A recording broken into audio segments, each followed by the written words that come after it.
Hey guys, so right before we get into the tour, I just want to let you guys know I stream on Twitch every Friday and Saturday starting at 6 p.m. Eastern, so make sure you check the link in the description for my Twitch along with my other socials for when I make announcements on any pop-up streams I'm going to be doing or if I can't make a stream. So without further ado, let's get into the tour.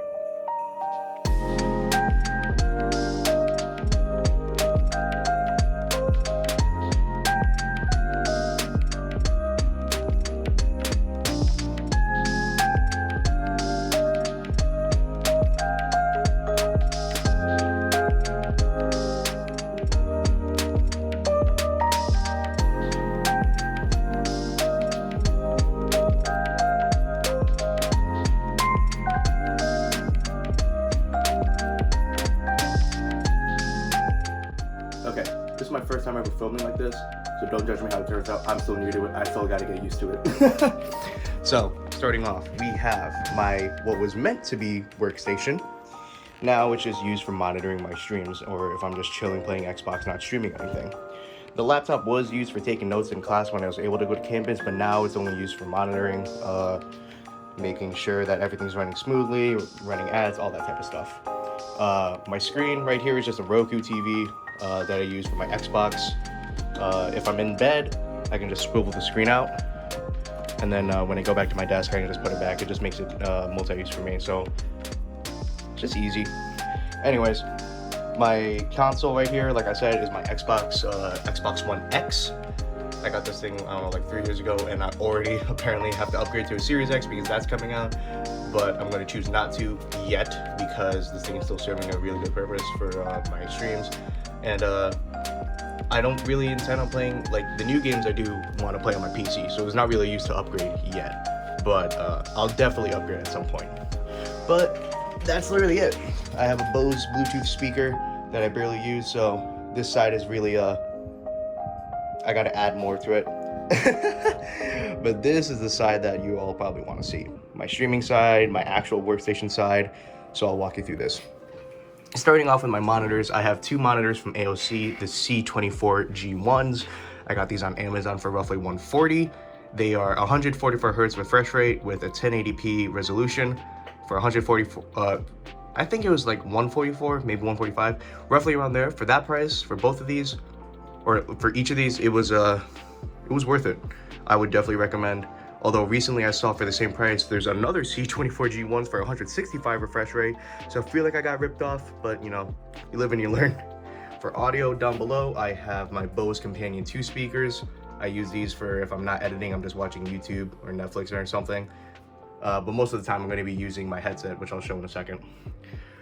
My webcam of choice, I have a Logitech Brio paired with my key light Air from Elgato. Make sure you get a really good light. It'll make your webcam look amazing, although I still want to get another key light so I can get another camera for a different angle. But this works just fine. It looks amazing in my streams and soon to be videos on YouTube. My keyboard right here for general use, not for gaming, if I'm doing any schoolwork, is the GMMK White Ice Edition with Gateron red switches. Yeah, so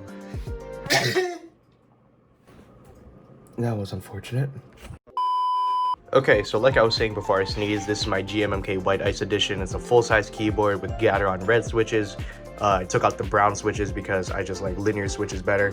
So it's a full-size keyboard. I use this for any general use on my computer, schoolwork, editing, watching YouTube, all that stuff. I just don't use it for gaming. What I do use for gaming is this. This is my Ducky 1-2 Mini. It's a 60% layout, so it's missing this entire side of the keyboard. It has Cherry MX Reds because, again, linear switches. But what this does, it opens up space for more mouse movement. So I don't end up clacking into the keyboard. So I definitely recommend any 60% layouts for PC gamers. But my mouse of choice here is the glorious Model D. It just feels great in the hand. It's nice and smooth. So, I mean, take that in any way you want. I recommend the mouse. Over here is my macro pad. It's the Elgato Stream Deck. I use it for switching scenes on OBS, controlling my key light, turning on a voice mod, Spotify controls, any quick start apps. But it can pretty much serve any purpose on your computer. It's just a glorified macro pad, so whatever function you need, it's pretty much got it. For audio, over here, I use the Elgato Wave 1 microphone. It's a great mic, and I'll explain why. I used to use a Blue Yeti. This microphone my buddy gave me, and it's kind of what I started streaming with, but it started really messing up. It started sounding like there's a hurricane going on in the audio, so I had to change the mic. And for the same price of a Blue Yeti, I was able to get the Elgato Wave 1, 129 roughly. So what makes this microphone so great that this microphone didn't have, one, it has software to have different balancing. It's pretty much a mixer for different applications on your computer that you put through to your stream or your videos.